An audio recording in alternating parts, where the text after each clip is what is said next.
Alexander Downer, thanks for your time. Chris Pine yesterday said that too much attention had been afforded to the policy of towing back the boats. How important was this policy, though? Well, it was important. I mean, obviously the Howard government stopped the boats with a range of different measures, and not many boats were towed back. I just don't remember how many, 3, 4, 5, a small number like that. But the very fact that the government showed a determination to tow the boats back sent a very, very strong message to the people smugglers. Basically, it's one of the measures that made it difficult for the people smugglers to market their scheme to their potential clients. So the Indonesians didn't like it, but it was pretty effective. Well, Indonesia now has made it fairly clear that they will not tolerate this, that they are very much against this policy. So how will it work today? Well, they were against it then as well. So what happened was we didn't seek their permission. We just identified the boats, and it was clear that the people on the boats were coming from Indonesia to Australia without approval. And so the Navy just towed the boats back to the 12-mile limit and left the boats there with enough fuel to get to the nearest Indonesian port, which would have been about 12 miles away, 20 kilometres away. So I would then ring the Indonesian foreign minister and just tell him what had happened so that the authorities would be able to go and deal with the people when they arrived. But they didn't like it, but they accepted it because, after all, let's try to understand this. These are not Indonesians fleeing to Australia, which would be a completely different thing. I mean, to take them back without processing them would be wrong. These are people who have come from other parts of the world and have gone to Indonesia. They obviously are not being persecuted in Indonesia. And they've decided, well, we're not so sure about Indonesia. Australia looks like a better country. We'll go there. And in those circumstances, I think we're quite justified in saying to the Indonesians, these are people in your country. They're leaving your country illegally. They're trying to get to our country without visas and documentation. They can't come until they've got the appropriate documentation, and that's sometimes called towing the boats back. After all, we put people on planes and send them back. Practically, though, what's to stop them once they are sent back from turning around again and coming back to Australia? They don't want to go back to Indonesia, clearly, and one of the tactics now seems to be that they are calling Australian authorities in distress, sometimes when they're actually not in distress. Yeah, I mean, the situation is getting, of course, progressively worse. No, I think the people to focus on here are the people smugglers themselves, and I think this is a mistake a lot of people make. They're running a business, and a very profitable business, by the way. They're making millions and millions of dollars. These people are getting very rich. And their business has to be a viable business.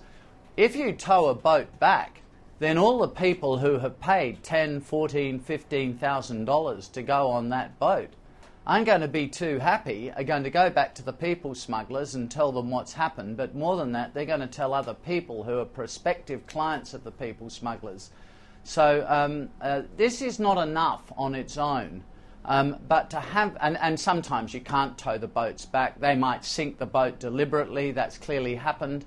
They might, the boat might not be in a fit state to be towed back. I understand there are all those issues. But if in your mix of measures, towing the boats back is there, it sends a very, very strong message to the people smugglers.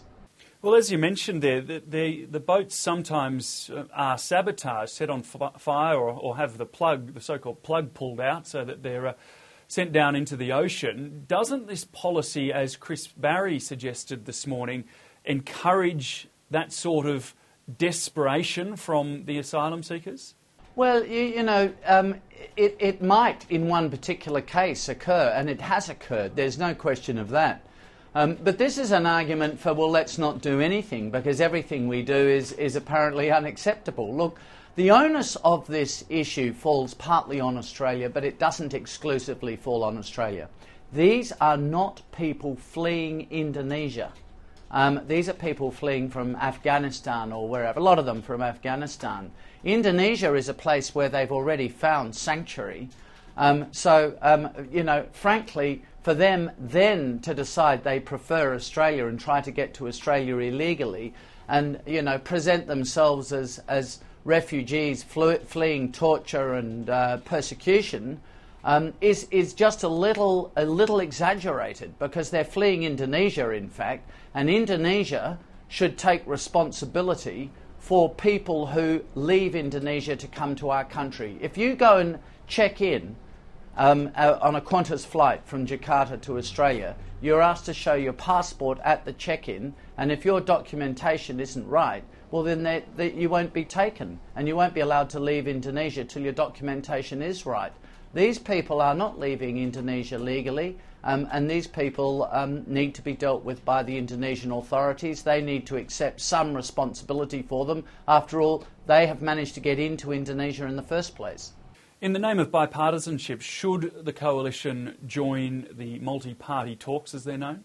I don't know enough about that, to be honest with you. That's something you'll have to ask the politicians about. I don't think the government having independent committees, by a multi-party parliamentary committees, whatever it is doing itself any service here, by the way. They're just playing politics. The government is in power, and they need to exercise that power. Now, Julia Gillard said that she had to change her position on the carbon tax because she had to face the reality of a different parliament. Fair enough. If you accept that argument, why will she not change her position on this issue, on people smuggling, and accept the reality of the Parliament? She has two choices. I mean, she can either go along with the present policy, which is pretty much the Greens' policy, or she can negotiate a deal with the Liberals, and she can accept the Liberal policy. She can get the Liberal Party's policy through the Parliament. She should do that, and then she can strive to do more things over and above that as well. She's just refusing to do it because she wants to try to play politics and corner the Liberals. It's not about the Liberals, it's about the government. They're the government, and they have to take and accept the responsibility of being in power and being the government. Alexander Down, I do appreciate your time this afternoon. Thank you. It's a pleasure.